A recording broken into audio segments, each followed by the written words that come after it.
Bismillahirrahmanirrahim. Assalamualaikum warahmatullahi wabarakatuh. Waalaikumsalam. Alhamdulillahirabbil alamin wassalatu wassalamu ala Rasulillah. Senang sekali bisa berjumpa lagi di channel Donditan, channel yang katanya bikin Kristen beling satan. Iya. Bener nggak? Iya. Katanya, bukan kata Katanya. saya, katanya.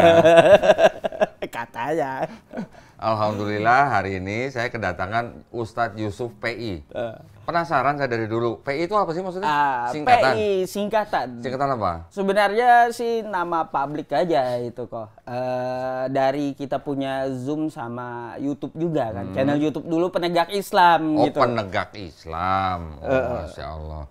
Orang kalau penegak Islam saya jadi langsung inget tuh. Quran surat Muhammad ayat 8 ya. Nah, betul. Betul. Alhamdulillah. Nah, alhamdulillah ini Ustadz Yusuf datang ke Jakarta karena kemarin menghadiri Milad Api ya. Yang kedua. Yang kedua. Terus besok mau pulang. Mau pulang lah. Hari ini datang ke sini. Cuman ini apa namanya malah nggak jalan-jalan ke Monas ini. Sudah kemarin. Waktu turun dari bandara kita diajak muter dulu gitu. Oh, udah ke Monas. Ya, naik udah. ke atas. Naik ke atas. Naik ke atas. Oh, naik ke atas. Disuruh pusing-pusing dulu ya. Pusing. Ustadz Yusuf ini aslinya Kalimantan mana? Banjarmasin. Banjarmasin. Udah berapa lama dulu buka berdakwah di media sosial? Kalaunya dulu udah terhitung dari kita dulu kok. Dari 8 IPM berarti? tahun yang lalu udah. 8 tahun. Enggak terasa. Iya. Tapi saya join Yayasan Pembina Mu'alaf At-Tauhid itu 2020. Ya. Pertengahan itu ya, kan Agustus. Ketemu Kodondinya setelah gitu. Iya. Cuma waktu saya mengawali karir itu dari Penegak Islam channel YouTube. Itu 8 tahun yang lalu 2017. Oh, channel Penegak Islam udah 8 tahun yang lalu. 8 tahun yang lalu. Terus akhirnya di ban. Di ban gara-gara bahas biasa lah Palestina. Itu. Iya. Ya, kita harus pinter-pinter cari cara lah ya bagaimana kita tetap bisa berdakwah. Kalau Kodonditan kemarin itu kan lebih duluan saya tuh ya bikin YouTube. Itu Kodondi udah berapa lama sih itu YouTube-nya juga? Kalau saya join atau bergabung dengan Yayasan Pembina Mu'alaf At-Tauhid itu kan Agustus 2020. Terus akhirnya saya memberanikan diri buka channel sendiri tuh kalau nggak salah di awal 2021. 4 tahun yang lalu. 2021 itu mikir-mikir. Lah, kenapa? Kenapa buka YouTube aja harus mikir gitu? Mikirnya apa waktu itu gini. Saya kan pengusaha, kontraktor. Customer saya itu masih Kristen semua. Oh, gitu. Iya. Ya, customer Kristen semua. Teman-teman juga masih banyak yang Kristen. Mikir-mikir, aduh gimana nanti ya kalau gini. Tapi akhirnya saya kita Muslim, berserah diri ya kepada Allah SWT. Jadi ya udahlah, lillahi ta'ala aja udah. Iya. Terserah mau customer masih mau pakai saya, terserah, enggak juga udah, terserah pokoknya saya serahkan aja ke Allah SWT. Tapi setelah tahu banyak yang kabur gitu? Ternyata setelah tahu nggak ada masalah. Oh, nggak ada masalah. Santai-santai aja kayak proyek. Kirain banyak yang kabur. Enggak, proyek jalan terus gitu. Jadi nah ini pesan ya, ini juga pelajaran buat kita. Jadi teman-teman dan kita semua jangan sampai kita berpikir rezeki itu dari orang. Betul. Ya, rezeki itu dari Allah SWT. Kalau seolah-olah kita mendapatkan uang dari orang lain, itu hanya cara Allah untuk menyampaikan rezeki itu ke kita. Ya, betul. Lewat orang lain. Nah, orang lain ini mau agamanya apa aja itu terserah Allah. Terserah, betul. Iya kan? Betul. Jadi ketika alhamdulillah, berarti kita memang tidak boleh berpikir rezeki itu dari orang, rezeki itu tetap dari Allah SWT. Intinya kita tidak berharap kepada makhluk lah. Karena kalau berharap kepada makhluk itu pasti kecewa. Betul. Gitu. Apalagi kepada makhluk yang digantung. Ini mulai udah teman-teman, mulai udah. Iya kan sesuai kan biasa yang saya bawa ya di TikTok judul gitu ya. Habis kalau nonton dia selalu ngomongin gantung-gantung. Iya kan ada dalil ya kan ada gitu. Dalil, Allahus Somad. Ya. Allah tempat bergantung seluruh makhluk. Iya, bukan yang digantung oleh makhluk. Kan ada dalil ya gitu. Kita punya dasar gitu. Iya. Alhamdulillah ya. Jadi saya tahu Ustadz Yusuf PI ini juga udah cukup lama ya semenjak kita bergabung di Yayasan Pembina Mu'alaf At-Tauhid. Baru sekarang ketemu orangnya langsung. Iya, udah berapa tahun. Masya Allah, sekarang udah gemukan ya? Iya, dulu kurus karena banyak pikiran. Oh, dulu sekarang nggak ada pikiran jadi gemuk. Iya. Alhamdulillah. Nah, kalau gitu, apa nih yang mau kita bicarain?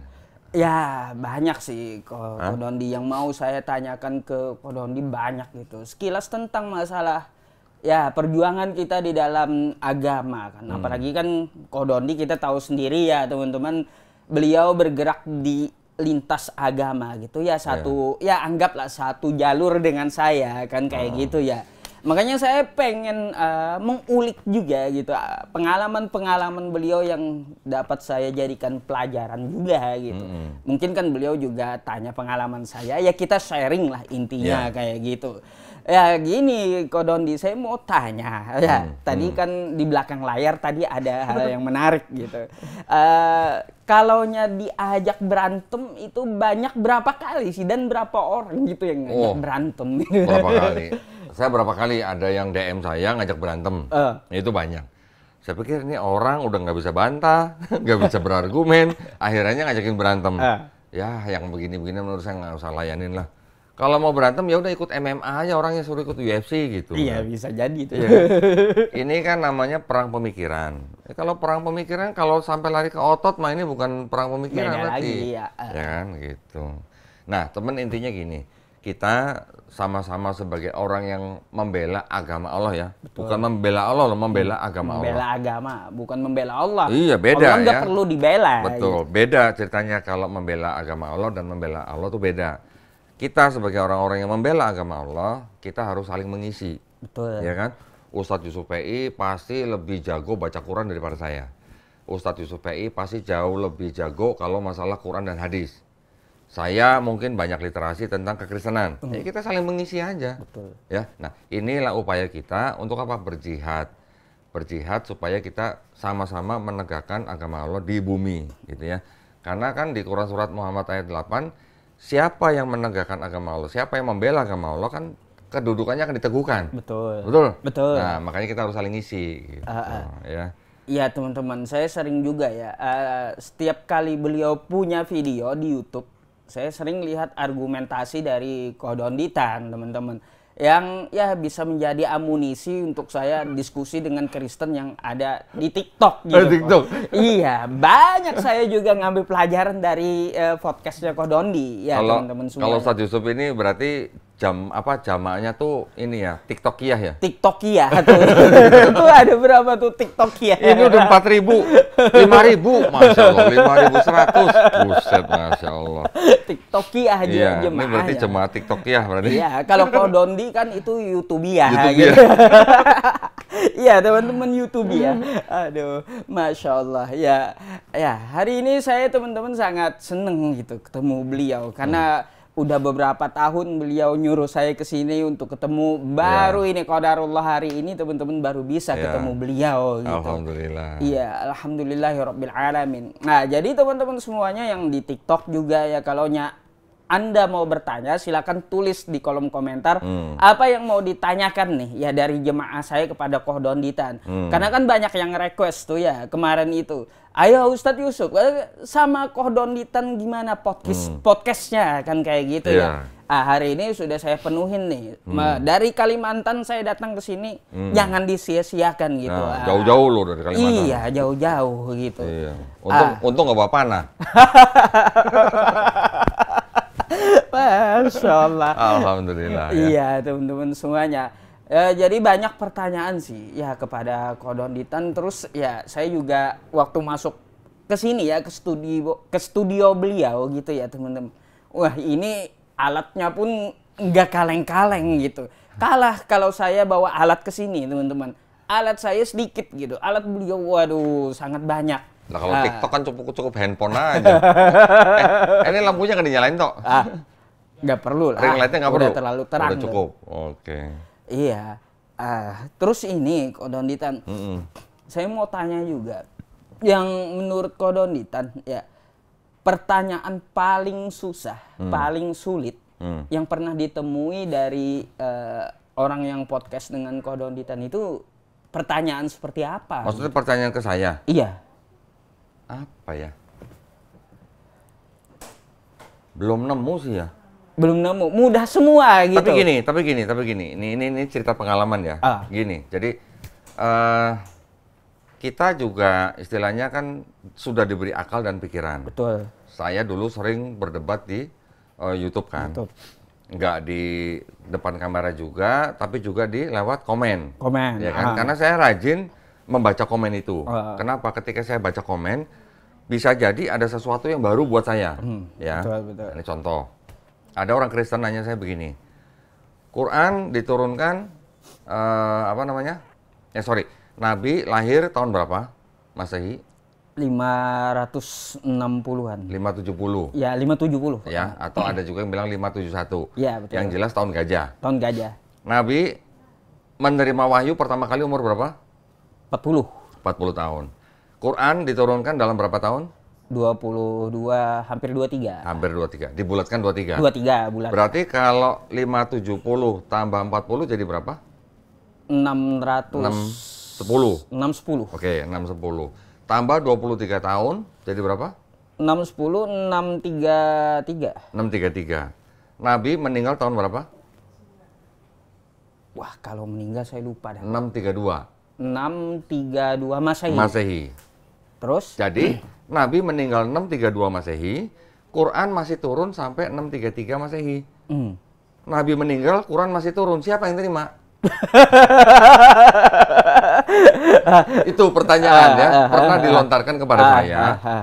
Saya waktu itu pas membaca pertanyaan itu, saya sempat mikir juga. Qadarullah ya, ini namanya qadarullah ya. Saya tidak mau bermaksud ria atau apa. Saya menganggap itu adalah ilham dari Allah SWT ya. Ketika saya pikir-pikir, ini pertanyaan ini, yang bertanya ini orang yang tidak tahu bedanya tahun Hijriah dan tahun Masehi. Iya, dicampur-campurnya. Betul nggak? Betul. Betul nggak? Sekarang kalau orang Arab itu menggunakan perhitungan tahun apa? Masehi atau Hijriah? Hijriah. Nah, kalau tahun Hijriah sama tahun Masehi, 1 tahun bedanya berapa hari? 11 hari. 11 ya, hampir 2 minggu kayaknya. 11 hari ya. Ada yang sampai 13 kalau nggak salah. Enggak, 11 hari. Tahun Hijriah itu total 1 tahun 354 hari. Iya, betul. Masehi 365 hari. Ya. 365 kurang 354. Bedanya 11 hari. 11, betul. Sampai saya akhirnya bikin perhitungan pakai itu apa? Excel. Terus? Jadi saya hitungnya pakai tahun Hijriah. Saya hitung dalam total 354 hari. Kalau Nabi lahir 570, ditambah 40 tahun, 40 tahunnya tuh 40 tahun Hijriah atau Masehi? Hijriah dong. Iya. Nggak mungkin. Nah. Ya. Orang Arab pada saat itu, ngitungnya kan pasti pakai tahun Hijriah. Berpikirnya juga pakai tahun Hijriah kan? Pasti. Berarti kalau 570 tambah 40 tahun Hijriah, berarti kan 40 tahun kali 354 hari. Betul. Ketemunya 609. Betul nggak? Betul. Beda setahun. Tambah lagi 23 tahun. Ini pun kan tidak bulat 23 tahun. Enggak. 22 tahun. Berapa? 6 bulan 22 hari. 22 hari. Ya kan? Makanya sering dibulatkan 23 tahun. Jadi jatuh-jatuhnya kapan selesainya? Berarti tahun 632 Masehi, beberapa bulan sebelum Nabi wafat. Betul. Jadi ketika saya menjawab pertanyaan itu, saya balik bertanya kepada orang itu, kamu tahu nggak bedanya tahun Hijriah dan tahun Masehi? Berapa hari bedanya segitu? Cuman saya tanya begitu, dia nggak mau jawab lagi. Iya. Sudah selesai, alhamdulillah. Tapi itu pertanyaan yang hampir mengecoh gitu ya. Bener, karena tidak semua orang Islam juga tahu dan paham. Orang Islam taunya Nabi lahir tahun sekian Masehi, umur 40 tahun menerima wahyu, ya kan? Quran diturunkan dalam 23 tahun, Nabi meninggal tahun sekian. Tapi kalau dihitung-hitung, oh iya juga ya. Kalau menurut perhitungan Masehi, berarti Nabi sudah meninggal, Quran masih turun. Siapa yang terima gitu. Ternyata itu semuanya mudah dijawab. Ya, insya Allah kalau kita berserah diri kepada Allah, insya Allah tuh ilham datang. Ya, insya Allah. Ya. Betul. Ketika saya tanya, kamu tahu nggak bedanya Hijriah sama Masehi berapa hari? Nggak jawab lagi dia. Saya taunya kalau nggak salah hampir 2 minggu, cuma tepatnya kan nggak tahu gitu. 11 hari pokoknya ya. Masehi 365, Hijriah 354. Udah gitu aja. Itu ya teman-teman, pelajaran untuk kita semua ya. Jika ada pertanyaan yang hampir mengecoh antara tahun Masehi dan Hijriyah. Iya, kan jadi kan make sense, jadi masuk akal. Oh iya bener. Jadi ternyata kalau dihitung dengan tahun Hijriyah, make sense bahwa Quran sudah selesai sebelum Nabi wafat. Pasti. Gitu. Gak mungkin kalau Nabi wafat Qurannya masih turun. Makanya. Iya, makanya. Ya, jadi pertanyaan-pertanyaan seperti itu memang sengaja dibuat oleh orang-orang yang memang menyerang Islam. Yang berusaha melemahkan imannya orang Islam. Berusaha merusak akidahnya Islam. Ya, seperti itulah kadang-kadang. Ya kan memang itu rencana dari mereka. Walan tardo angkal Yahudu walan nasoro hatta tattabi'a millatahum, kan gitu. Betul, iya. Jadi Yahudi dan Nasrani nggak akan pernah suka dengan kita. Mereka akan menghalalkan segala cara ya teman-teman semuanya sampai kita mengikuti jalan mereka, milah mereka gitu. Betul. Nah, kalau ditanya pertanyaan paling sulit, buat saya mungkin pertanyaan itu ketika kita nggak tahu akan jadi sulit. Ya, tapi ketika kita tahu, kita bisa membedakan tahun Hijriah dan tahun Masehi. Ya ini mah pertanyaan gampang, nggak tahu sebenarnya. Kalau gitu ya pakai Excel tuh sesuai pengalaman kodon dia. Sampai saya hitung pakai Excel. Ini kalau 40 tahun kali 354 hari itu berapa hari? Saya masukin ditambah dari tahun 570 Masehi misalnya. Ketemunya tahun berapa Masehi? Sampai begitu. Nanti Quran berapa hari dihitung, tambahin lagi, ketemunya di tahun berapa. Ternyata jatuhnya di beberapa bulan sebelum Nabi wafat. Ya pasti. Kan Haji Wada atau yang terakhir. Iya, sebelum itu Quran sudah selesai. Gitu. Udah, karena kan surat terakhir itu surah Al-Kautsar. Al-Kautsar. Bukan ini, Quran surat apa namanya? Yang idza jaa nasrullahi wal fath. Bukan. Hah? Bukan, Al-Kautsar yang terakhir. Inna a'tainakal kautsar fasholli li rabbika wanhar. Supaya jangan salah. Setahu saya itu. Coba. Surat terakhir dari Al-Qur'an. Terakhir yang diturunkan. Sampai browsing beliau, teman-teman. Nah, terakhir yang diturunkan Quran surat Al-Maidah ayat 3.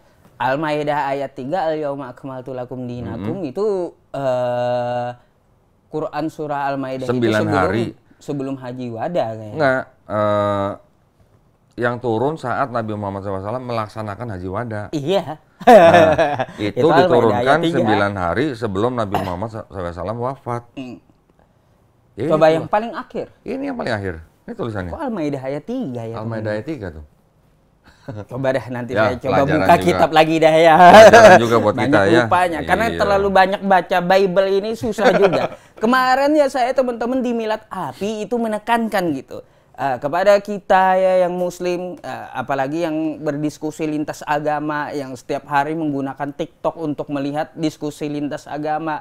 Jangan sampai lupa gitu dengan Al-Quran kita, kan kayak Ini gitu. kan yang istilahnya pada hari ini telah aku sempurnakan agamamu untukmu. Iya. Dan telah aku cukupkan nikmatku bagimu. Iya. Gitu. Dan Dan telah aku ridhoi Islam agamamu. sebagai agamamu. Iya, Itu itu dia. Al-Maidah ayat 3, al-yauma akmaltu lakum dinakum tuh. Wa atmamtu alaikum ni'mati wa raditu lakum Ini Islam pelajaran dinan. juga buat kita ya. Kita Iya. aja kadang-kadang bisa beda tuh. Iya, kadang bisa beda juga apa yang dipelajari gitu Iya. teman-teman.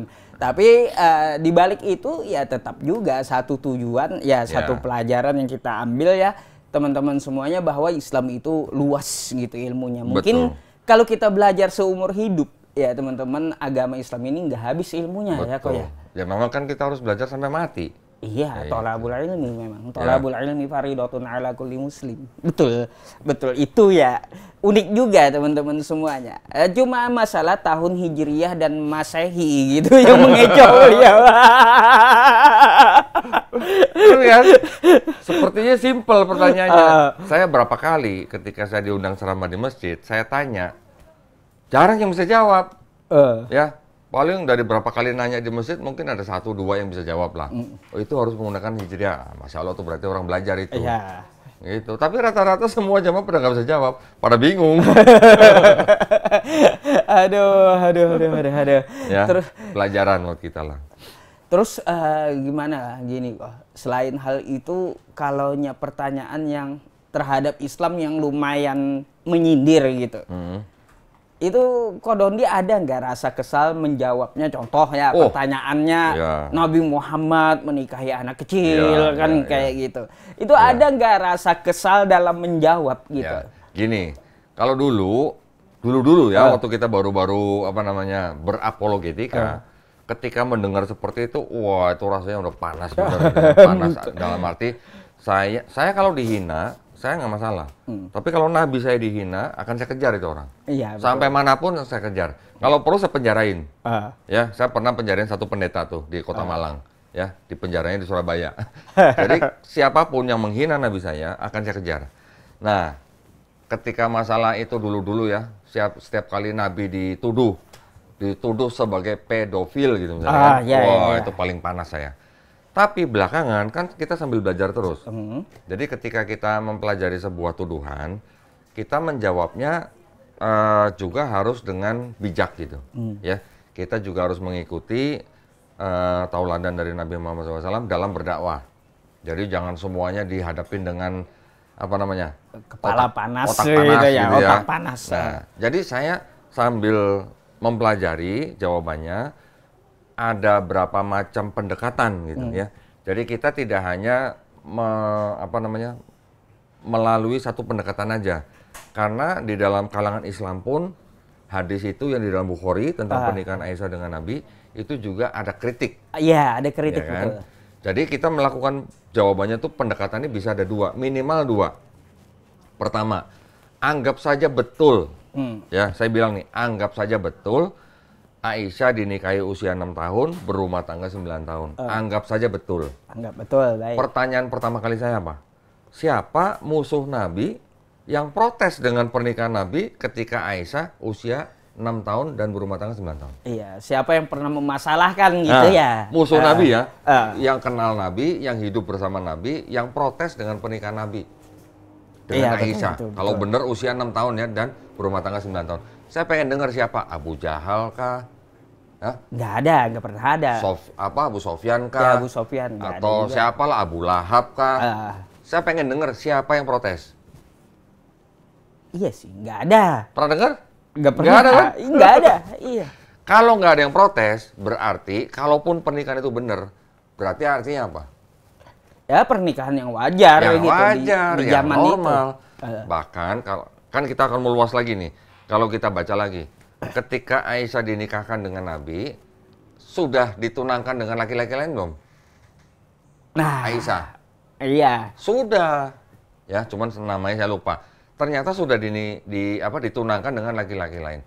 Berarti pada zaman itu norma masyarakatnya sudah boleh. Boleh, iya. Ya? Oke. Terus kita belajar lagi yang lebih luas lagi. Ketika kita melihat ke agama yang lain, Yahudi misalnya. Di Yahudi pernikahan dini itu ternyata juga wajar. Ya. Bahkan kalau kita baca Talmud itu lebih mengerikan lagi. Usia 3 tahun. Nah, jadi kalau ketika kita baca di kitabnya orang Yahudi, Ishak menikahi Ribka usianya baru 3 tahun. Saya ada teksnya tuh. Menulis 3 tahun, 3 years old. Ya. Daud berzina dengan Betseba. Pernah dengar? Ada. Ada kan? Ada. Istrinya orang nih. Kalau ya, orang tahu, sini bilang Binor gitu kan. Iya, tahu. Betseba itu bisa dihitung umurnya. Dari mana? Dari usia kakeknya. Kakeknya namanya siapa? Ahitofel. Ahitofel ini penasehatnya Raja Daud. Nah, berapa usianya Ahitofel ketika mati? Orang Yahudi bilang 33 tahun, orang Kristen bilang 31 tahun. 33 tahun sudah punya cucu. Berarti punya anak umur berapa tuh Ahitofel? Iya ya. Berarti umur 10-11 tahun udah punya anak dong. Iya, iya. Bener nggak? Ketika usia 33 tahun sudah mati dan dia sudah punya cucu, berapa usianya Betseba pada waktu itu? Dihitung-hitung mundur, ketemu usia Betseba tuh baru 7-9 tahun. Baru tahu saya Kodoni. Ya, nanti kalau mau perhitungan detailnya saya ada. Iya. Jadi saya sampai ke situ, sampai saya ngitung gitu, sampai ke Betseba tuh usia berapa. Dan saya cari sumbernya. Sumber Yahudi yang ngomong Ahitofel meninggal usia 33 tahun apa? Sumber Kristen yang mengatakan Ahitofel meninggal 31 tahun apa? Saya ada semua. Supaya apa? Supaya orang Kristen nggak bisa bantah. Kalau saya dengar cerita Nabi Daud itu keselnya dibilang berzina, itu fokus saya ke situ. Ya, itu kan gitu. di kitab mereka. Terus, ini siapa tadi? Ishak menikahi Ribka 3 tahun, Daud berzina dengan Betseba, Betsebanya 7 tahun. Maria, ibunya Yesus di dalam kitabnya Kristen, tidak ditulis usia berapa ketika mengandung. Tapi ada kitab mereka di luar Bible yang menjelaskan bahwa Maria usianya 12 tahun. 12 ya, itu Ya. tahu. Yusufnya umur berapa? 99 katanya. 90. Betul. 90 tahun. 90. 90 tahun. Terus, saya mau nanya, saya tanya balik dong. Kalau begini, Ishak, Daud, Yusuf, ini bisa nggak disebut pedofil? Menurut standar mereka. Bisa nggak disebut pedofil? Kalau menurut standar orang yang menuduh. Harus bisa dong. Iya. Harus bisa dong. Nah, mereka pasti akan mengelak lagi gitu. Ketika kita bisa tunjukkan bukti-buktinya yang tertulis, yang ada di dalam kitab Yahudi maupun Kristen, mau ngomong apa? Itu kalau kita anggap Aisyah benar nikah usia 6 tahun dan berumah tangga usia 9 tahun. Ya, itu kalau benar. Itu yang ada di Sahih Bukhari. Satu lagi. Di dalam kitab mereka, Bilangan pasal 31 ayat 35 sampai 40, Tuhan minta upeti 32 perawan. Itu tahu saya. Tahu. Tahu. Yang namanya perawan di dalam tradisi Yahudi usia berapa? Makanya. Maksimal 11 tahun. 11. Kalau Tuhan minta upeti 32 perawan perempuan, usia berapa? Nah, ini Tuhannya ini pedofil bukan? Cuma ini kok saya pertanyaannya di Bilangan itu yang bingungnya gimana cara mengetahui wanita itu perawan gitu. Nah. Apakah dulu ada ilmu kedokteran yang udah Nah, itulah. Itu kita serahkanlah ke orang. Iya ya teman-teman ya. Gimana cara mengetahui perawan gitu? Karena kalau tradisi Yahudi, wanita usia 3 sampai 11 tahun itu gimana ya? Kalau ditiduri tuh nggak apa-apa katanya. Memang nggak ada batasan. Nah, zaman dulu lah ya, kita nggak tahu zaman dulu lah. Oke, itu satu pendekatan. Jadi pendekatan pertama, kita anggap saja betul, tapi ada informasi dari kalangan mereka sendiri yang kurang lebih sama. Ya, pernikahan dini gitu kan. Kalau kita pakai pendekatan yang kedua, menurut Ibnu Abbas, hadis itu periwayatnya kan Hisham. Hisham ketika meriwayatkan sudah berada di Irak. Iya, betul. Sudah pikun. Sudah pikunnya, itu kritiknya. Kritiknya. Gitu. Kemudian kita juga bisa melihat dari umur kakak perempuannya Aisyah. Asma bin Abu Bakar. Asma 10 tahun lebih tua daripada Aisyah. Asma meninggal tahun 73 Hijriah. Ketika berusia 100 tahun. Betul. Berarti ketika hijrah tahun berapa? 622. Iya, betul. Betul kan? Masehi. Aisyah ketika itu usia berapa? Kalau Asma meninggal tahun 73 Hijriah, usianya 100 tahun. 100 dikurangin berapa jadinya? 73 Hijriah. 27. 29. 27. Iya. Umurnya Asma. Berarti kalau 27 umurnya Aisyah berapa? 17 hijrah. Nabi menikahi Aisyah 2 tahun setelah hijrah. Betul. Berarti Aisyah umur berapa? 19.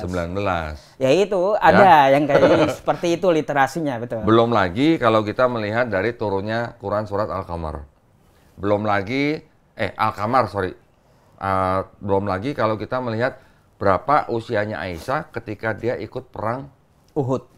Iya. Berapa usia minimal untuk ikut perang? 15 tahun. Nah, jadi kalau kita berdasarkan pendekatan yang kedua, berarti umurnya Aisyah nggak mungkin 6 tahun. 6 tahun nggak mungkin, iya.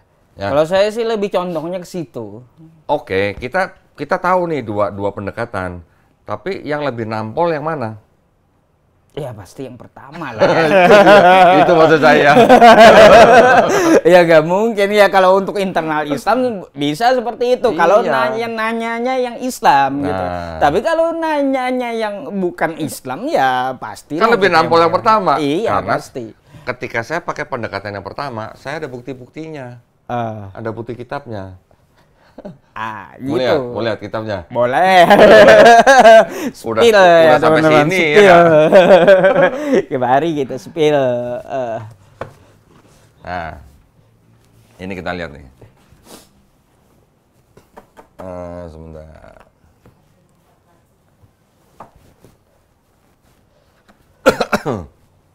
Nih, ini kitabnya orang Yahudi. Kitab ini namanya The Chumash. Chumash ini isinya cuma 5 kitab Musa. Kejadian, Keluaran, Imamat, Bilangan-Bilangan. Ya. Kita lihat di sini. Ini udah saya tandain tuh merah-merah tuh. Boleh digeser dikit nih. Boleh. Kalau mau difoto silakan. Nih, ini ayatnya, ini tafsirnya orang Yahudi, ulamanya Yahudi. Berapa usianya Rebecca? Rebecca was but 3 years old. 3, iya betul teman-teman. 3 years. Umur Ini apa tuh? padahal yang catat ini ya. Ini ulamanya orang Yahudi. Iya, 3 tahun teman-teman di sini. But 3 years old. Jadi umur Rebecca itu waktu dinikahi umur 3 tahun. Kata ulamanya Yahudi dia. Ada kitabnya Kodondi gitu. Ini ada jual kok. Ada. Ini bisa dibeli di luar negeri tapi. Nggak ada di Indonesia? Nggak ada kayaknya. Waduh. Kalau gitu nanti saya minta fotonya aja teman-temannya sebagai data gitu. Boleh difoto aja di foto tuh. Iya, nantilah setelah kita tutup ya live streamingnya. Karena ini buat amunisi juga ya teman-teman, ditunjukkan kepada kawan-kawan kita ya bahwa menurut ulama Yahudi di sini teman-teman, Rebecca dinikahi Ishak. Ini ulama Yahudi ya. Berumur 3 tahun gitu. Keren. Sedap nggak? Ini ada. Kita nggak usah banyak ngomong, kita tunjukin ini aja. Iya. Udah cukup jelas gitu. Ini ada sebuah gospel namanya Protevangelium of James. Ya, ini gospel tapi tidak masuk dalam Bible-nya orang Kristen. Ya. Kita lihat di sini. Ini menceritakan tentang, tutup aja nih atau nah, menceritakan tentang Maria. And when she was berapa tahun? 12 years 12. 12 iya. Iya teman-teman, ini memang tertulis gitu loh. Ya ada buktinya yang disampaikan oleh Kodondi gitu. Enak kan? Kalau nunjukin begitu? Iya. Ini bisa teman-teman buat kita tunjukkan kepada kawan-kawan kita yang Kristen gitu ya. Jangan kau tuduh nabi kami sedangkan kau di kitab kau kayak gini gitu loh maksudnya. Terus kita bisa mikir nggak begini? Kalau mereka pakai standar pedofil, menikahi anak kecil, Maria, yang menghamili Maria siapa? Yusuf atau Roh Kudus? Roh Kudus kalau tertulis di tempat mereka. Kata orang Kristen, Roh Kudus kan? Roh Kudus Tuhan bukan? Tuhan. Tuhan mengamili anak perempuan 12 tahun, pedofil bukan? Standarnya ya, ini standarnya penuduh ya. Gini, standar pedofil menurut mereka itu sampai umur berapa sih? Kalau kayak yang gitu, namanya penjelasannya. yang namanya anak itu antara sampai usia 15 tahun. Sampai 15, itu masih disebut anak-anak. Nah, jadi kalau orang yang punya kecenderungan suka dengan anak perempuan yang masih kecil, itu usianya sampai 15 tahun. 15 tahun, baik. Jadi kalau Maria 12 tahun, masih tergolong anak-anak apa enggak? Masih tergolong. Ya, itu menurut standar moral zaman sekarang. Tapi zaman dulu, nggak ada aturan. Apakah masih bisa disebut anak-anak? Yang disebut anak-anak itu kan anak perempuan kalau belum datang bulan. Belum puber, itu masih disebut anak-anak. Di Islam, ada nggak kita standar usia minimal perempuan yang boleh dinikahi, ada nggak? Tidak ada. Nggak ada. Di Quran tidak disebutkan usia minimal sekian tahun, enggak. Yang disebutkan di dalam Quran adalah anak-anak perempuan yang sudah siap mental dan fisiknya. Cuma di fikih sekarang Kodondi, batasan menikah itu sudah haid gitu. Nah, iya maksud saya sudah haid itu kan berarti sudah siap fisiknya. Iya, betul. Kalau perempuan sudah haid berarti dia sudah bisa bereproduksi. Gitu. Betul, itu. Nah, sekarang kalau kita anggap Sahih Bukhari tadi benar, Aisyah menikah 6 tahun, berumah tangga 9 tahun, 9 tahun, kalau kita lihat dari sisi ilmu pengetahuan, nah ini menarik nih. Aisyah atau orang Arab itu rasnya ras apa? Ya. Namanya ras Kaukasoid. Ras Kaukasoid itu sama dengan rasnya orang bule. Oh. Ya, rasnya orang bule. Ras Kaukasoid menurut ilmu pengetahuan nih, kalau tinggal di tempat yang panas dan dietnya atau makanannya banyakkan daging, dia lebih cepat dewasa daripada orang ras Mongoloid. Kita orang Asia nih ras Mongoloid. Gitu. Ya, beda. Beda ya. Jadi umur 9 tahun bisa jadi dia sudah dewasa. Dewasa dalam arti fisiknya. Fisiknya udah gede gitu. Ya. Sekarang saya tanya, di Indonesia ada nggak anak perempuan usia 10 tahun sudah haid? Sekarang ada. Ada. Iya. Itu ras Mongoloid padahal. Umur 10 tahun aja sudah haid. Masalahnya gini, saya dulu sekolah ya Kodondi di kelas 3, di kelas 3 Madrasah Ibtidaiyah. Itu teman saya udah haid gitu. Haidnya di kelas. Umur berapa? 9. 9 tahun itu. Padahal ini ras Mongoloid. Iya. Apalagi yang ras Kaukasoid, tinggal di tempat panas, makanannya banyak kan daging. Itu maksud saya. Itu dari sisi ilmu pengetahuan. Iya sih. Ya, jadi dari dua sisi pendekatan ini, semuanya bisa menjawab tuduhan-tuduhan konyol itu. Gitu. Lagi pula, sebutan pedofil atau istilah pedofil itu adanya kapan? Ya baru-baru aja, nggak ada dulu. Saya sebutin nih. Ini ada di dalam sebuah buku.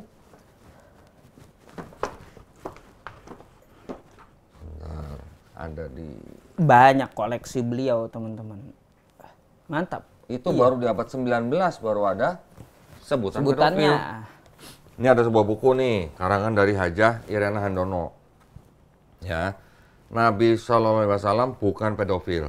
Kita cari di sini informasinya. Beliau kan juga nulis kan nggak asal nulis, pasti ada referensinya. Nih, kata pedofilia sendiri mulai diperkenalkan sejak tahun 1886, abad 19. Iya, ya, berabad 19. Oleh seorang psikiater Wina bernama Richard von Krafft-Ebing.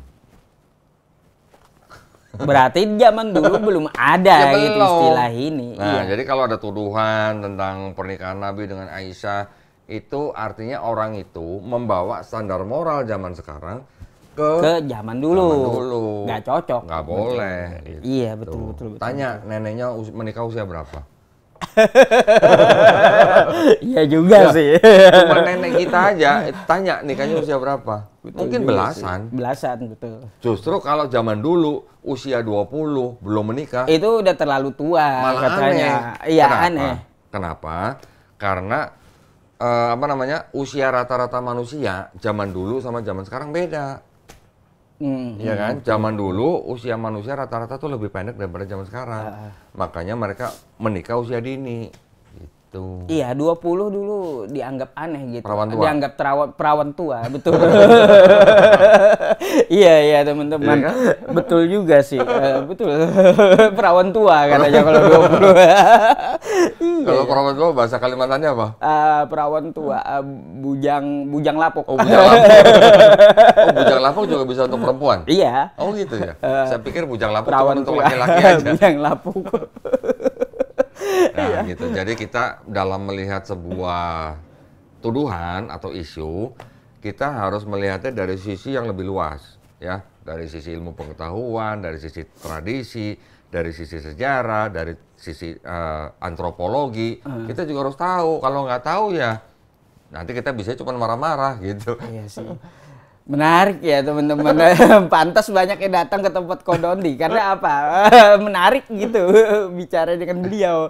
Aduh, nggak ada bosan-bosannya. Kalau kita taunya cuma satu sisi aja, nggak banyak atau nggak luas, yang jatuh nanti kita cuma bisanya emosi. Gitu. Tapi kalau kita tahu dari sisi-sisi mana aja, kan enak jawabnya. Tunjukin balik nih umur berapa. Nih umur berapa? Selesai perkara. Ini gitu. Teman-teman wajib kita foto ya buat amunisi. Saya nggak punya jujur teman-teman, karena nggak ada jual kayaknya di Indonesia ini. Ini bukunya nih. Nah, yang ini nggak jual. Iya, the Stone Edition. Lagi pula di dalam bukunya yang Ustazah Irena Handono ini, ini banyak sekali dicontohkan orang-orang dari kalangan Kristen yang menikah pernikahannya juga dini pernikahan gitu. dini semua, banyak banget. Kalau itu saya pernah baca sekilas kok di kerajaan Inggris. Iya, Kan Inggris. nggak ada tuh. Ya. Ada sih saya baca sekilas. Lagi pula usia pernikahan di setiap negara itu juga masih banyak yang membolehkan perempuan menikah usia belasan tahun. Ada yang 12 tahun, 13 tahun, 14, 15, 16 masih boleh. Nih ada daftarnya. Coba. Kurang apa? Iya, betul. Ya. Jadi yang menuduh itu sebenarnya hanyalah tuduhan yang usang. Yang Ya, sudah kadaluarsa. Kenapa? Pada zaman Nabi nggak ada yang protes. Nggak ada, betul. Protesnya baru sekarang. Kenapa? Karena mereka memang membenci Islam dan ingin menghancurkan Islam tapi dari dalam. Dari dalam, betul. Cuma gini kok, mereka biasanya menyerang Islam tapi lupa bertahan gitu. Kalau kita sodorkan ini mereka kenapa? Pusing jawabnya gitu. Iya. Kita kembalikan. Gimana mereka cara bantahnya coba? Nggak bisa bantah.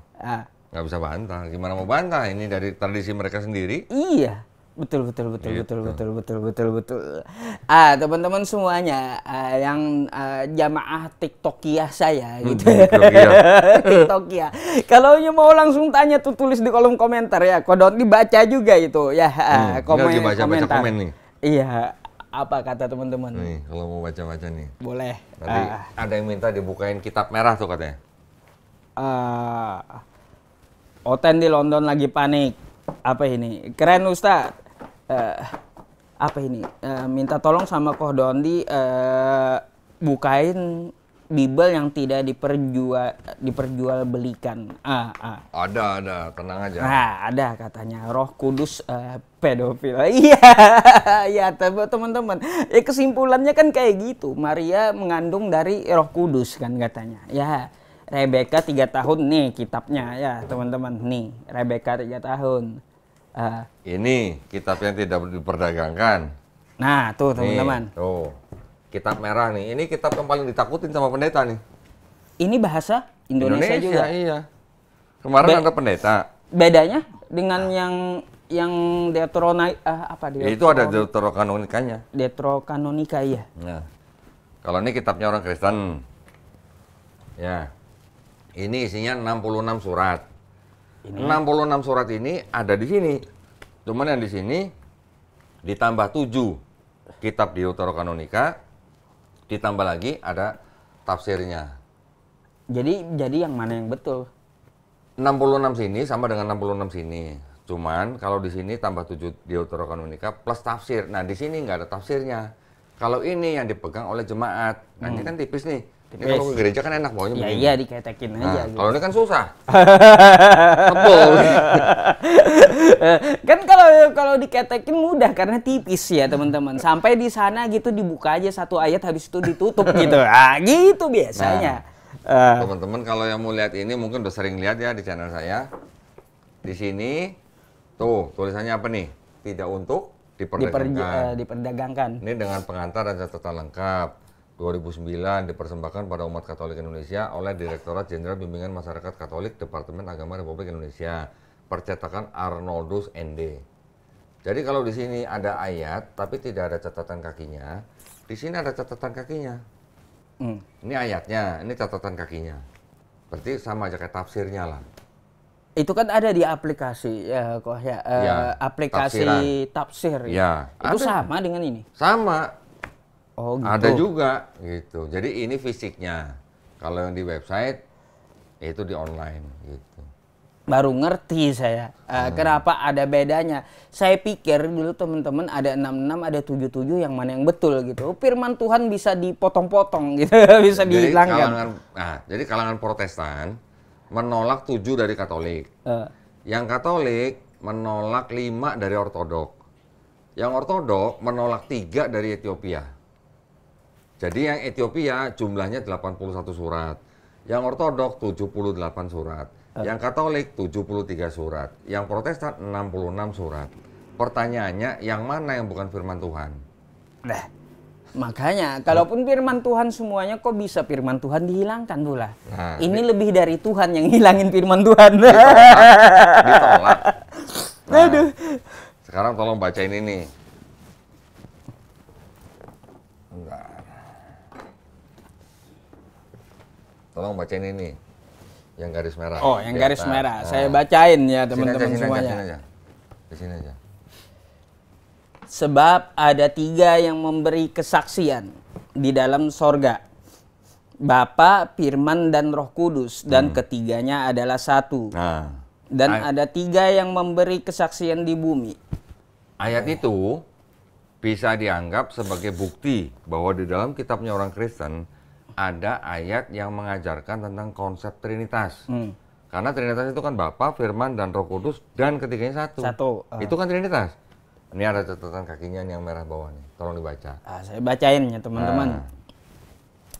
Catatan kakinya nih. Ya, ayat 7 dan 8 di dalam sorga, di bumi. Bagian ayat ini tidak terdapat dalam naskah-naskah Yunani yang paling tua. Dan tidak pula dalam terjemahan-terjemahan kuno. Bahkan tidak dalam naskah-naskah paling baik dari Vulgata. Aduh. Bagian ini kiranya aslinya sebuah catatan di pinggir halaman salah satu naskah terjemahan Latin yang kemudian sisipan ke dalam naskah-naskah oleh penyalin dan akhirnya bahkan disisipkan ke dalam beberapa naskah Yunani karenanya bagian ini pasti tidak asli.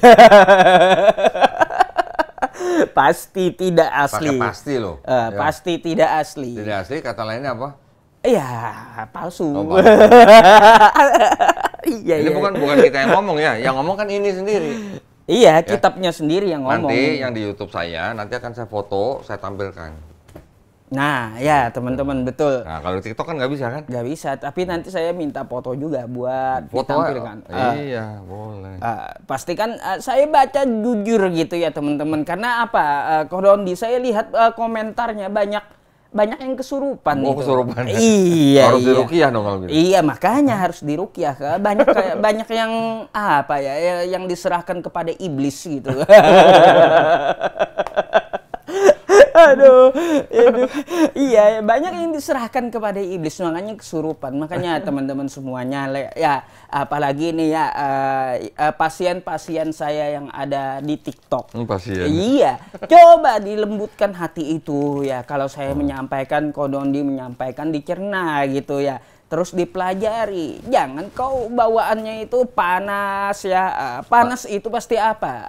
Dari apa? Dari iblis gitu. Karena iblis itu diciptakan dari api. Makanya, iya kemarin ada juga Kodondi ya. Kami ini katanya ya makan iblis gitu. Udah, panas. Ada, iya. Kami itu makan iblis karena iblis itu masuk ke dalam babi. Lalu babi itu kami makan. Oh katanya. Iya, benar. Iya. Ketika Yesus mengusir iblis, setan masuk ke dalam babi. Babinya dimakan. Babinya kami makan. Jadi makan babi panas. Iya, jadi kami makan iblis. Maka dari itu orang Kristen ini katanya tidak akan bisa digoda oleh iblis. Lalu apa tanggapan saya? Ngapain iblis goda sesama iblis? Kan gitu. Kan dia ngaku sendiri yang masuk ke tubuh dia iblis gitu. Ngapain lagi iblis godain sesama iblis? Kan gitu. Iya betul ya teman-teman. Masya Allah nih. Daging Tuhan dimakan. Ya makanya kagak usah Tuhan yang mereka makan, iblis pun mereka makan. Mau kayak gimana? Kalah kita. Kalau untuk masalah makanan semua dimakan. Kalau kaki meja ini bisa dimakan, mereka makan juga teman-teman. Waduh, ini teman-teman sangat menarik gitu. Ya, saya bertanya dengan Kodondi, waduh.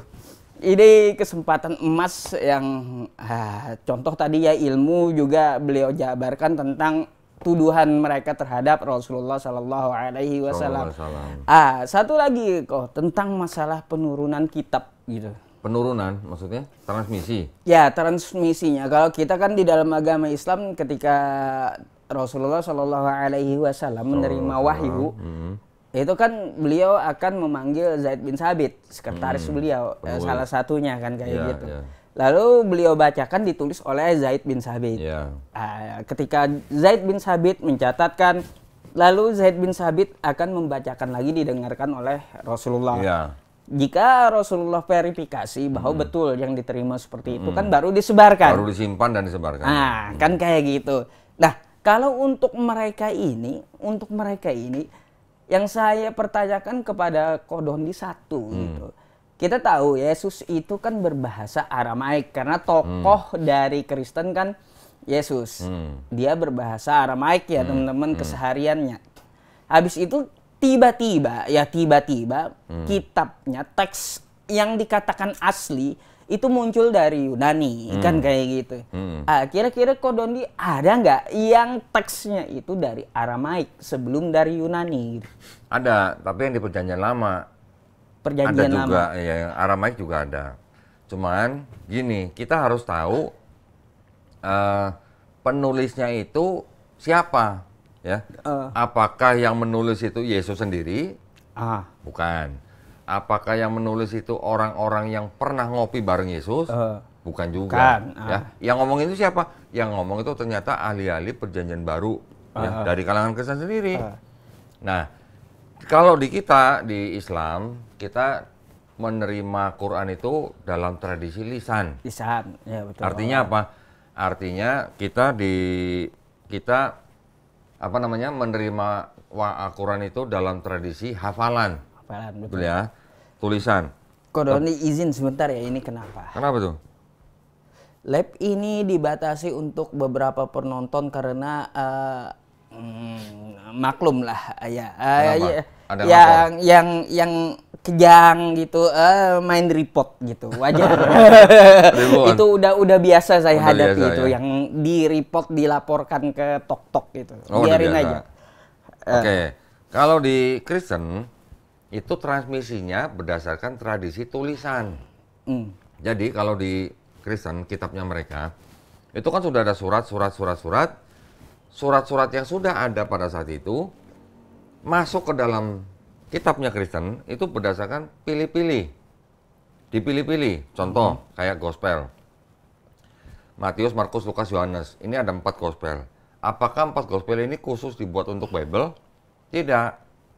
4 gospel ini dipilih dari kira-kira 50 gospel yang ada pada saat itu. Banyak, dipilih-pilih. Oh, yang ini dibaca, oh cocok. Ini dibaca, oh cocok. Ini cocok. Oh, ini enggak cocok. Ini enggak cocok. Ini cocok. Begitu. Jadi bukan berdasarkan hafalan atau lisan gitu. Jadi mereka memilih gospel-gospel itu yang cocok baru masuk dalam kitab mereka. Nah, sekarang pertanyaannya. 4 gospel, Matius, Markus, Lukas, Yohanes. Apakah yang nulis itu orang yang bernama Matius, Markus, Lukas, Yohanes? Nah itu iya, pernah jadi pertanyaan saya itu. Ada nggak ayat di dalam 4 gospel ini yang mengatakan aku bernama Matius menulis untuk siapa gitu, ada nggak? Nggak ada. Begitu juga yang Markus, begitu juga yang Lukas, begitu juga yang Yohanes. Tapi Lukas ada untuk Theophilus itu. Untuk Theophilus, tapi ada nggak aku Lukas gitu? Nggak ada ya. Nggak ada. Beda sama surat-suratnya Paulus. Roma, 1-2 Korintus, Tesalonika, Galatia, rata-rata di awal surat ngomong apa? Aku Paulus Rasul Yesus. Betul? Menulis untuk jemaat kota Korintus. Itu jelas kan? Jelas. Orang yang baca tahu, oh yang ini yang nulis Paulus. Tapi kalau Matius, Markus, Lukas, Yohanes kan nggak ada. Aku Matius. Dari mana nama-nama itu? Nama-nama itu diberikan oleh bapak-bapak gereja di abad kedua. Yang pertama memberikan Santo Papias tahun 130 Masehi. Yang kedua yang memberikan nama itu Santo Irenaeus tahun 180 Masehi. Oh, Irenaeus tahu. Jadi 4 nama itu adalah nama-nama yang diatributkan untuk 4 tulisan itu. Ya, udah masuk. 4-4-nya anonim semuanya, tidak ada nama yang pengakuan dari penulis. Jadi yang nulis ini adalah orang-orang yang tidak pernah tinggal bareng sama Yesus, tidak pernah jalan-jalan bareng Yesus, dan tidak pernah ngopi bareng Yesus.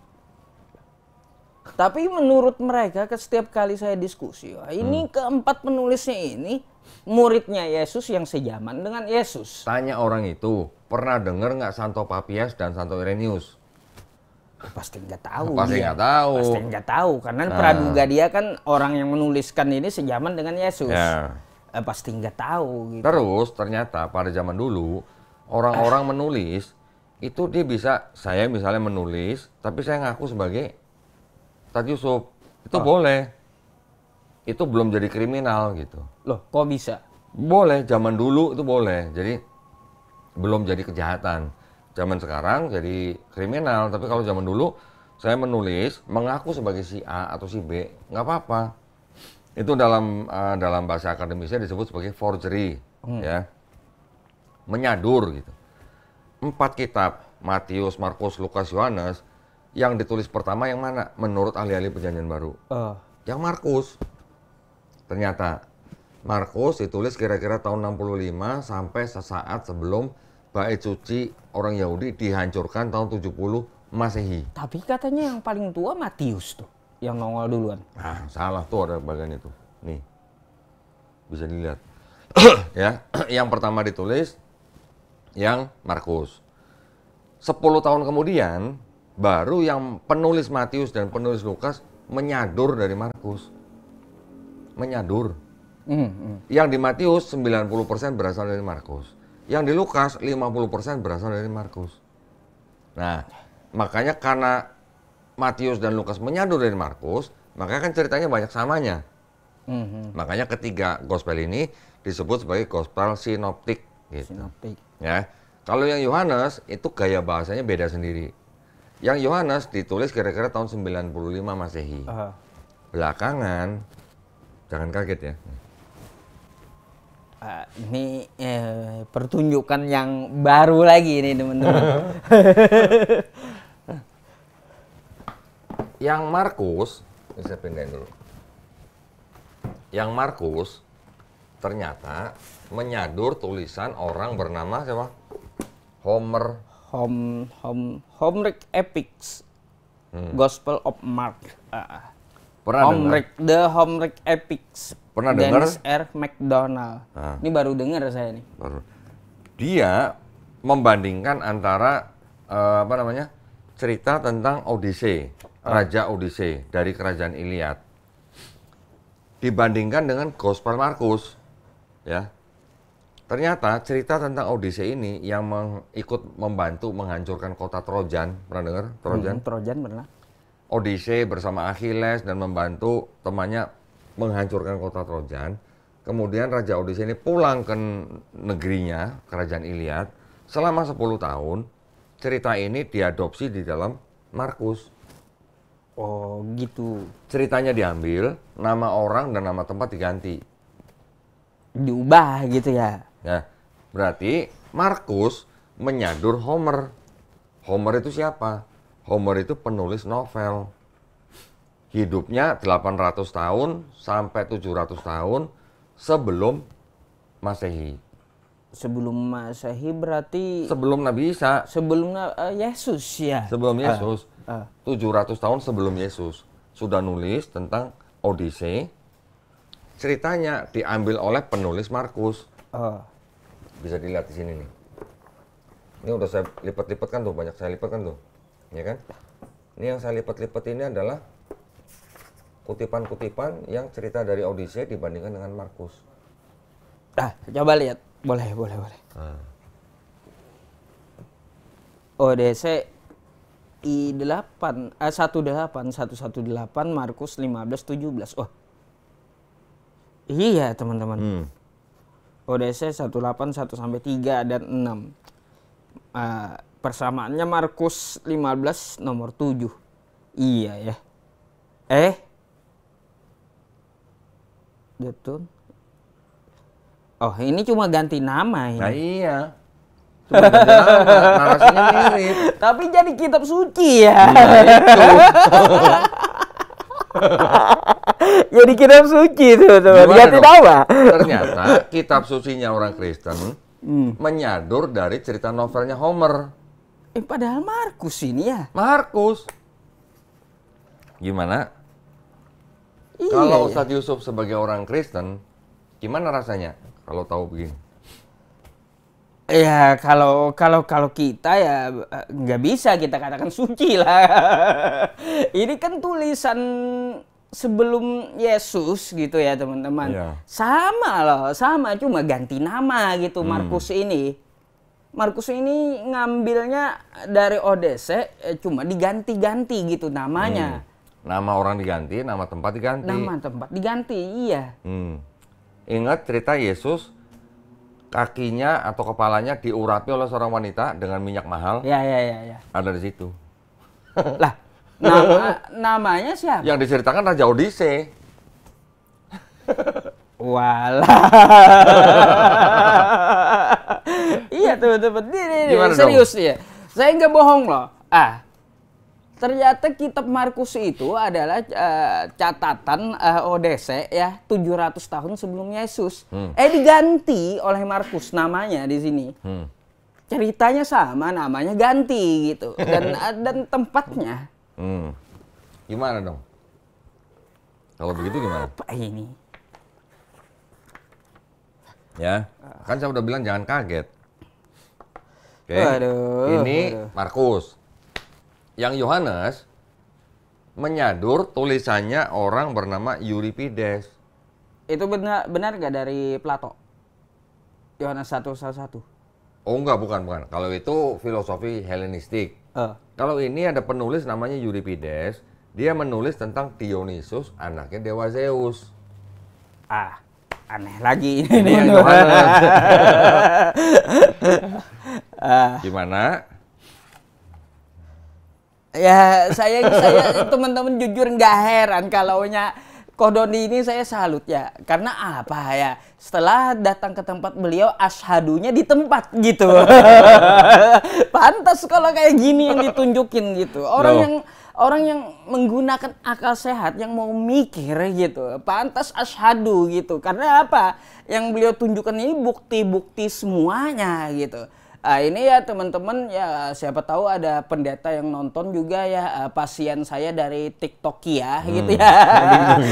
Saya rekomendasikan nih juga ya belajar dengan Kohdondi ini ya banyak ya tentang kekristenan. Beliau nggak bohong. Saya sendiri yang buktikan loh ya. Saya sendiri yang buktikan.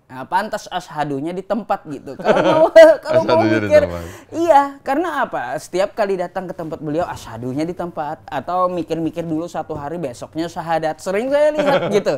Karena apa yang ditunjukkan memang kayak gini gitu. Yang kayak gini yang bukti konkret gitu loh teman-teman. Loh, kalau saya kan cuma ngajak orang mikir. Saya kan nggak maksa. Jadi yang Markus menyadur Homer, yang Yohanes menyadur Euripides. Ini sama juga nih. Lah iya. Ya. Cuma ganti nama ini. Iya teman-teman. Gimana ya saya tunjukin ya? Bagaimana ceritanya sebuah kitab suci, tapi yang menceritakan Tuhannya, tapi ternyata saduran daripada penulis novel ratusan tahun sebelumnya. Waduh. Jadi ya Kodhondi betul kata Quran surah Ali Imran ayat 78 gitu. Di situ kamu akan melihat orang-orang yang mereka membaca kitab agar kamu menyangka bahwa ini berasal dari Alkitab gitu. Padahal itu kata Allah wa ma huwa minal kitab, bukan dari kitab gitu, bukan dari firman Tuhan. Ternyata dari novel. Terbukti ini gitu, serius terbukti teman-teman. Di situ dikatakan juga mereka mengatakan ini dari Allah, langsung dibantah Allah wa ma huwa min indillah gitu. Padahal bukan dari Allah. Ternyata apa? Buktinya ini. Buktinya. Nah. Iya teman-teman, ya shadaqallahul azim, maha benar Allah gitu dengan segala firman-Nya. Terbukti lah. Anda buka aja Ali Imran 78 tuh. Anda akan melihat orang-orang yang membaca mengakunya bahwa bacaan ini adalah Alkitab. Padahal kata Allah bukan dari firman Tuhan. Dan mereka mengatakan ini firman Allah yang mereka baca itu. Langsung dibantah Allah wa ma huwa min indillah. Padahal bukan dari Allah. Buktinya nih, ya, buktinya depan mata saya sendiri gitu loh. yang ditunjukkan Kodondi, teman-teman. Sedap kan? Iya. Waduh. Jadi ya seperti ini yang tadi kita di awal bilang, kita saling melengkapi. Betul. Ayat Qur'annya sudah ada, bukti-buktinya kita juga harus cari. Betul nggak Kak Dondi? Betul. Ali Imran 78. Betul. Betul. Buka aja dong. Sampai terharu loh saya. Iya teman-teman.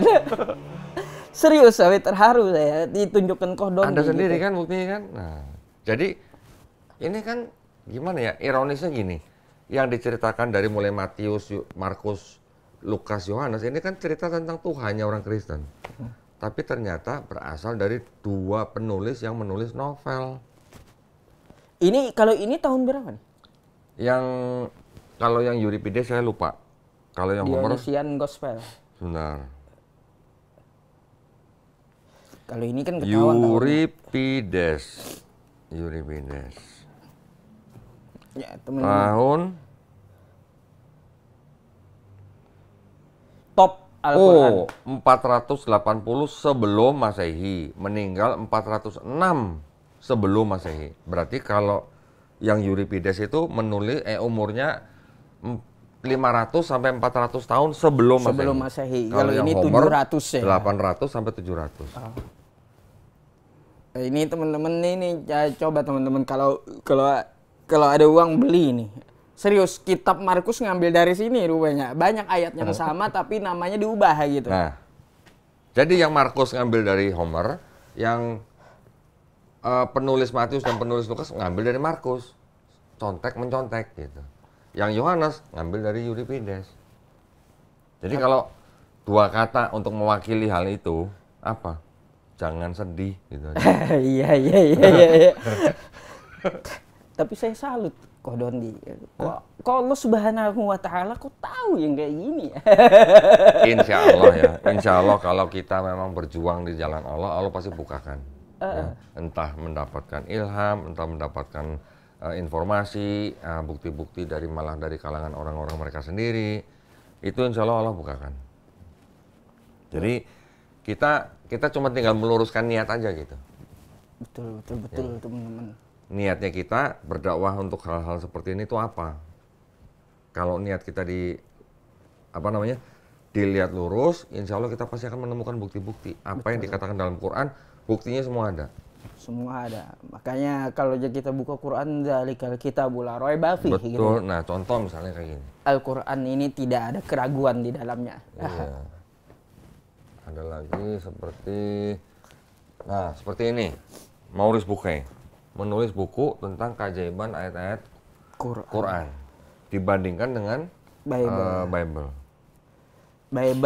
Saya belum beli aja bukunya itu, Kit Elmore, tentang embriologi yang juga mengkonfirmasi Quran.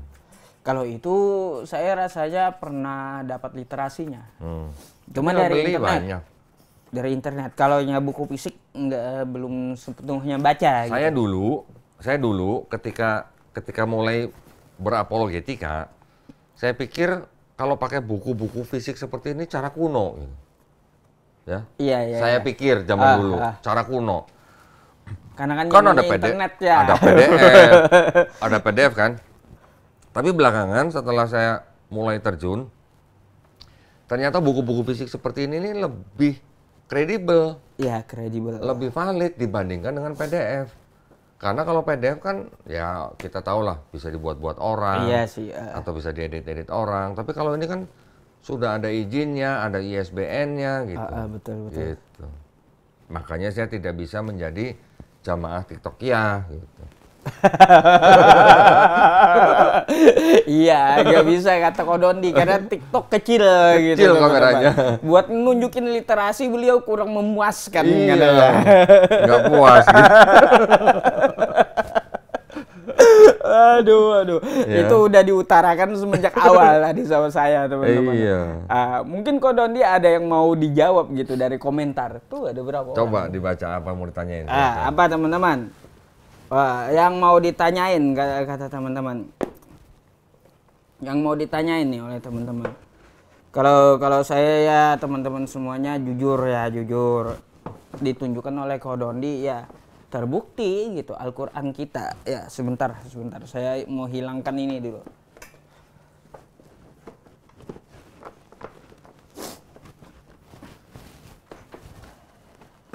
Apa naikin Agatha? Agatha itu nggak ada ilmu. Jangan Agatha lah. Pinjam bukunya katanya kok. Belilah. Masa kalian pinjam? Kacau juga ini jamaah TikTok ini. Mari berpikir cerdas. Yang belum syahadat, apa ini? Ayo silakan nih. Saya bacakan satu pertanyaan yang bagus untuk dijawab Donditan nih. Karena mungkin ya waktu podcast kita kan nggak lama sama beliau, sekitar 2 jam. Ayo, ada pertanyaan yang bagus nggak buat beliau? Saya udah nanya 2 hal gitu, dan ya hari ini dimana Dondi sendiri membuktikan kebenaran Al-Quran di hadapan saya gitu teman-teman. Nggak rugi saya datang ke sini gitu. Oke, apa nih? Beli bukunya di mana katanya? Oh, macam-macam. Ada yang di Amazon, ada yang di toko-toko buku online di luar negeri. Tuh teman-teman. Ya. Ada yang datangnya seminggu, ada yang datangnya sebulan, ada yang nggak nyampe. Ada juga begitu. Oh ini, Dondi, ini ada pertanyaan yang bagus dan juga saya kurang tahu banyak ya tentang ini. Gimana tentang masalah Injil Barnabas katanya? Oh, Barnabas. Sebentar. Barnabas. Itu aja ditanyainnya, heran. Ini pertanyaan yang ya juga mewakili saya gitu. Dari dulu yang ditanyain itu aja. Nih, saya pegang. Yang saya pegang ada 2 nih.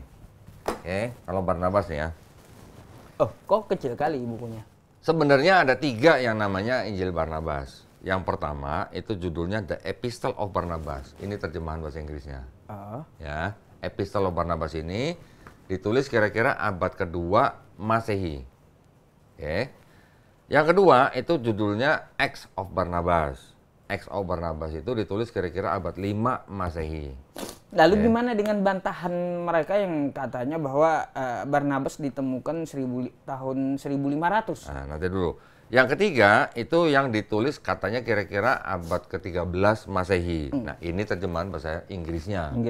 Yang abad 13 ini diterjemahkan ke bahasa Spanyol di abad 15, diterjemahkan ke bahasa Itali abad 16. Terus diterjemahkan ke bahasa-bahasa lain termasuk bahasa Inggris yang ini. Yang sering dipertanyakan oleh umat Islam itu apa? Yang ini ya, bukan yang Acts of Barnabas dan Epistle of Barnabas. Yang sering dipertanyakan yang terakhir, yang ini nih. Yang ini sebenarnya ini bukan dokumennya orang Kristen, juga bukan dokumennya orang Islam. Kenapa?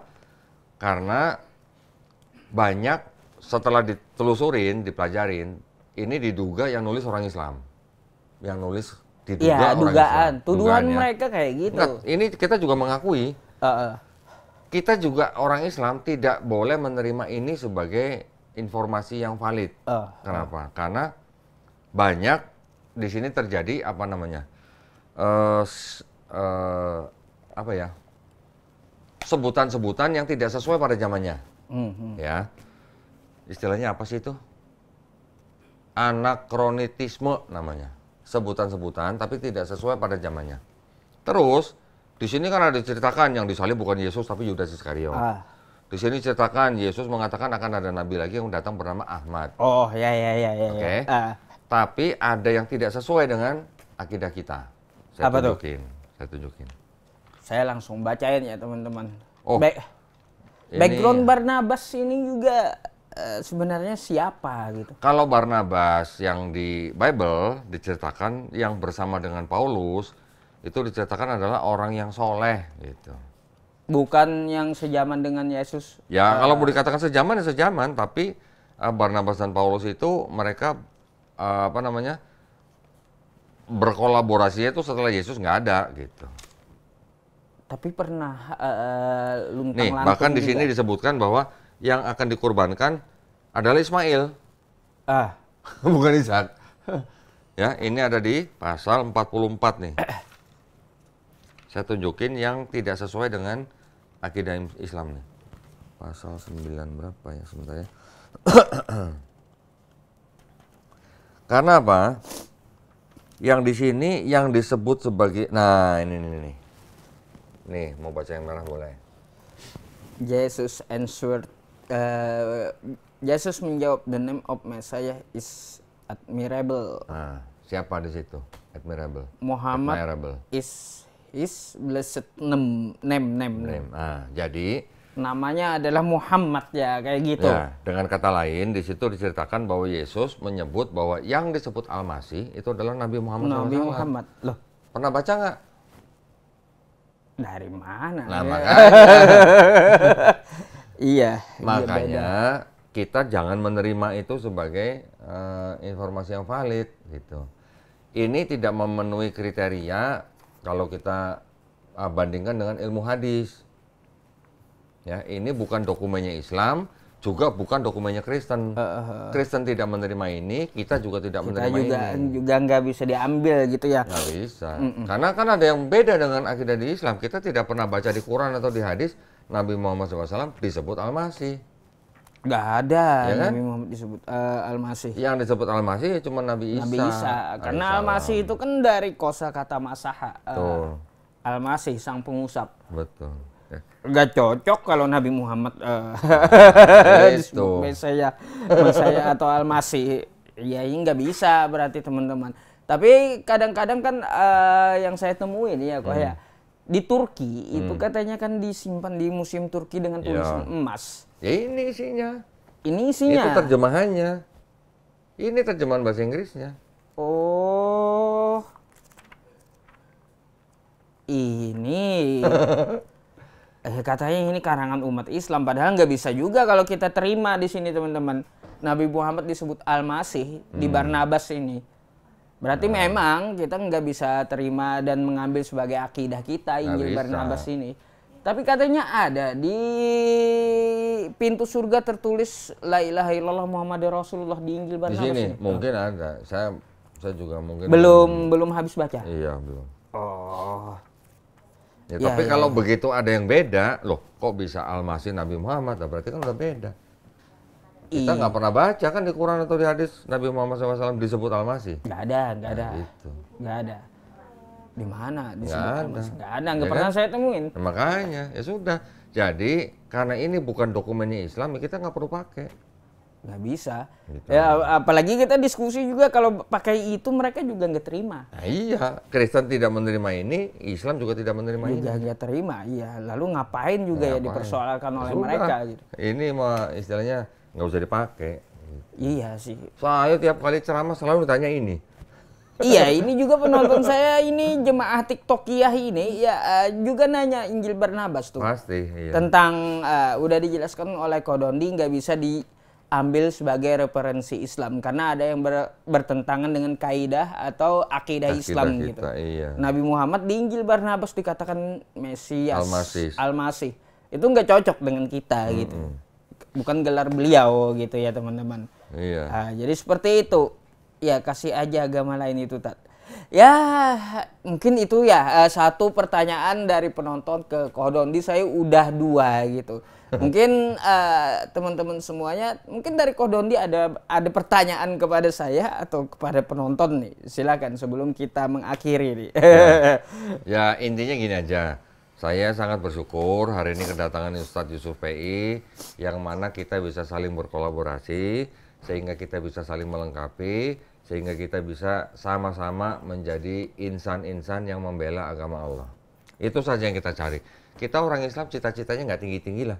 Iya. Cita-cita kita cuma membela agama Allah yang artinya menegakkan Islam di muka bumi, ya. Dan juga cita-cita kita juga cuma husnul khotimah. Iya, beres selesai gitu. Nggak tinggi-tinggi kan citanya kan? Kalau ditawari surga ke-7, langit ke-7 mau nggak? Mau. Tapi kalau dapat langit pertama, bersyukur nggak? Ya tetap bersyukur. Kalau dikasih emperannya aja, udah bersyukur juga ya. Yang penting gak disiksa di neraka gitu ya. Itu aja. Itu betul. Dikasih emperan aja orang udah seneng banget ya. Apalagi langit ke-7, Masya Allah ya. Kita cuma bisa berharap apa? Yang kita bisa harapkan cuma rahmat dari Allah SWT. Udah selesai, cukup. Iya, betul. Wala talbisul haqqa bil batil ya. Nah, iya kan? Betul. Ya, alhamdulillah senang Ustadz Yusuf PI bisa datang ke sini. Mudah-mudahan kita bisa lanjutkan silaturahmi kita ya di tempat dan waktu yang berbeda. Siapa tahu nanti insya Allah saya ke Banjarmasin. Silakan gitu hubungi saya. Cari ya. Saya akan jamu beliau gitu nanti sebaik mungkin. Nanti kita lihat studionya gitu. Studio TikTok ya. TikTok ya. Ini ada 4.000 5.000. 5.000 itu kalau dikumpulin banyak loh. Iya. Apalagi selalu ngantri berapa kilo itu. Tapi kalau malam di atas 10.000 tuh kan, Masya Allah. Alhamdulillah ya jemaah TikTok ya ini. Cuma teman-teman ya di podcast ini saya sangat terharu gitu sama Kodonditan. Beliau membuktikan kebenaran Al-Quran depan mata saya gitu, yaitu Quran surah Ali Imran ayat 78 tadi. Kalau saya mencari-cari seperti apa gitu kebenarannya Quran surah Ali Imran 78 itu ya. Sampai saat ini literasi yang kurang dari saya itu saya belum bisa dapat membuktikannya gitu. Hari ini qadarullah teman-teman, enggak rugi saya dari Kalimantan Selatan ke Jakarta untuk menemui beliau dan depan mata saya gitu ya. Shadaqallahul azim, maha suci Allah gitu. Dengan segala firman-Nya, dengan kebenarannya gitu. Maha benar Allah dengan segala firman-Nya melalui Kodonditan. Ya teman-teman semuanya jika ingin bertamu dengan beliau saya sangat rekomendasi baik yang muslim silaturahmi ke sini dan ya juga jemaah TikTokiyah pendeta-pendeta yang sering ngotot sama saya di tok-tok ya. Datang aja ke sini sama beliau ya saya rekomendasikan untuk Anda gitu. Datang ke sini kita jamu. Dijamu oleh beliau gitu. Kita jamu dengan makanan minuman, kita jamu dengan dokumen juga. Iya. Mantap teman-teman. Iya, gak rugi saya serius. Ya jujur teman-teman, bikin saya terharu Ali Imran 78 tadi beliau buktiin sendiri bahwa ya yang namanya Alkitab gitu ya. Alkitab akan ada orang-orang yang memutar lidahnya membaca agar Anda menyangka bahwa mereka membaca Alkitab. Padahal itu bukan Alkitab kata Allah. Ternyata dari saduran cerita novel sebelum Masehi. Ratusan tahun sebelumnya. Iya, ratusan tahun sebelum Masehi, tapi setelah Masehi jadi kitab suci. Jadi pesan kita apa jadi? Pesan kita apa jadi? Jangan sedih. Jangan sedih. Jangan sedih dan jangan sakit kepala gitu ya mendengar pembuktian yang dibuktikan oleh Kodonditan gitu ya. Ini dokumen yang sangat bagus ya di YouTube beliau juga ya teman-teman yang di YouTube dan nanti di YouTube saya juga akan tampilkan gitu. Ini secara langsung di TikTok saya ini live streaming langsung kok? Enggak, ini rekam nanti. Yang kita tadi tunjukkan, nanti kan kita tunjukkan fotonya. Ditunjukkan dokumennya. Jadi orang menonton video di YouTube seolah-olah berada di sini. Gitu. Boleh. Nanti saya ambil di YouTube aja apa yang difoto sebagai bahan gitu ya untuk jamaah pendeta TikTokiyah. Ini teman-teman gelar dari beliau ya. Jemaah TikTokiyah itu dari beliau bukan dari saya gitu ya. Kalau mau salahkan beliau jangan saya. Masya Allah. Kodonditan sebelum tutup nih mungkin ada penyampaian juga untuk teman-teman yang di YouTube dan di TikTok saya gitu. Kita juga harus objektif ya, objektif dalam arti ketika kita melihat kitab sucinya teman-teman kita yang Kristen, kita juga harus melihat kalau masih ada yang sesuai dengan Quran ya. Berarti kita juga harus mengakui bahwa di dalam kitab mereka masih ada kebenaran. Masih ada kebenaran. Ya. Tetapi kalau kita juga melihat kebatilan di dalam kitab mereka, berarti ini kitab sudah bercampur antara kebenaran dan kebatilan. Ya. Kita ikutin saja sunnah daripada Rasul Nabi Muhammad SAW ketika beliau mengajarkan kepada sahabat-sahabatnya, jangan kamu menerima kitab mereka semuanya, tapi jangan kamu juga menolak semuanya. Ya, karena harus bisa dicek jadi dulu. di dalamnya masih ada kebenaran. Iya, betul. Jadi kita juga harus menghormati kitab suci orang lain. Walaupun kita bisa buktikan dengan segala dokumen, Kalau itu masih dianggap sebagai kitab suci oleh teman-teman kita yang lain, ya monggo. Itu kita tidak boleh menghina, kita tidak boleh menista atau menghujat. Ya, betul. kita juga dilarang, bahkan yang melarang adalah Allah SWT sendiri. Kita tidak boleh memaki sesembahan mereka. Iya, betul. Ya. Al-An'am ayat 108. Karena kalau kita memaki, mereka juga akan memaki Allah SWT tanpa pengetahuan. Ya. Nah. Jadi kita harus mengambil sikap sebagai muslim yang bijak. Kita ikuti sunnah Rasulullah. Ya, supaya apa? Supaya ketika kita mengajak mereka berpikir tanpa rasa kebencian. Itu yang penting juga ya. Jadi terima kasih banyak. Sekali lagi Ustadz Yusuf PI, terima kasih banyak sudah datang. Ya. Mudah-mudahan nanti kita semuanya bisa ketemu lagi, insya Allah di janahnya Allah SWT. Amin. Nah, buat teman-teman yang mau membantu perjuangan dakwah kami di Yayasan Garda Mu'alaf Indonesia, dipersilakan untuk mengirimkan ke nomor yang di bawah ini ya. Bank Muamalat nomornya 30 30 300 300 atas nama Yayasan Garda Mu'alaf Indonesia. Barakallahu fikum. Teman-teman yang berpartisipasi dibalas dengan segala kebaikan di dunia dan akhirat ya. Terima kasih banyak. Ustadz Yusuf, ada yang mau sampaikan? Ya, saya hanya sedikit penyampaian sebelum kita tutup gitu ya. Apa yang disampaikan oleh Ko Donditan tadi betul gitu ya teman-teman. Jadi kita berdiskusi itu setidaknya dengan data yang seperti beliau contohkan gitu, bukan dengan hujatan. Karena apa? Kita dilarang untuk menghujat sesembahan di luar agama Islam. Quran surah Al-An'am ayat 108, wala tasubul ladzina yad'una min dunillahi fayasubullaha adwan bighairi ilmin. Jadi kita berdiskusi dengan data, tunjukkan kebenarannya gitu, bukan dengan penghinaan. Kan kita disuruh untuk apa? Ud'u ila sabili rabbika bil hikmah wa mau'izatil hasanah wajadilhum billati hiya ahsan. Serulah ke jalan Tuhanmu dengan hikmah, berilah pelajaran untuk mereka dengan cara yang baik. Ya, jadi seperti itu yang telah dicontohkan oleh Ko Donditan. Ya, mungkin seperti itu penutup dari saya juga. Saya juga berterima kasih ini ya kepada Ko Donditan yang telah mengundang saya, dan hari ini jujur ya, saya tidak rugi datang dari Kalimantan Selatan ke tempat Ko Donditan gitu. Alhamdulillah. Ya, mari dukung juga ya beliau dalam dakwahnya dengan mengirimkan nomor rekening di nomor rekening yang beliau sebutkan tadi gitu ya. Teman-teman yang di TikTok jika ingin ya meminta nomor rekening beliau, nanti silahkan ya WhatsApp saya, nggak apa-apa juga. Jangan nomor rekening saya, nomor rekening ya. Ya, nomor rekening yayasan yang saya maksud, bukan nomor rekening beliau gitu. Karena beliau punya yayasan untuk dakwah gitu ya. Baik, mungkin seperti itu teman-teman penyampaian saya. Silahkan ditutup dari Ko Donditan, silakan. Ya, baik, kalau gitu kita hanya berharap kita dilindungi dan dirahmati Allah SWT, dan kita juga sama-sama berdoa mudah-mudahan kita semuanya dijadikan golongan manusia yang mengikuti apa yang sudah diturunkan Allah SWT melalui Rasulnya. Amin. Dan insya Allah kita juga dijadikan golongan manusia yang menjadi saksi keesaan Allah SWT. Amin. Ya, amin ya rabbal alamin. Kita tutup dengan doa kafaratul majelis. Subhanakallahumma wa bihamdika asyhadu an la ilaha illa anta astaghfiruka wa atubu ilaik. Wabillahi taufiq wal hidayah. Wassalamualaikum warahmatullahi wabarakatuh. Waalaikumsalam warahmatullahi wabarakatuh. Alhamdulillah. Alhamdulillah. Terima kasih Ko Donditan. Udah bisa tutup nih ya? Ya, silakan ditutup. Ya. Teman-teman yang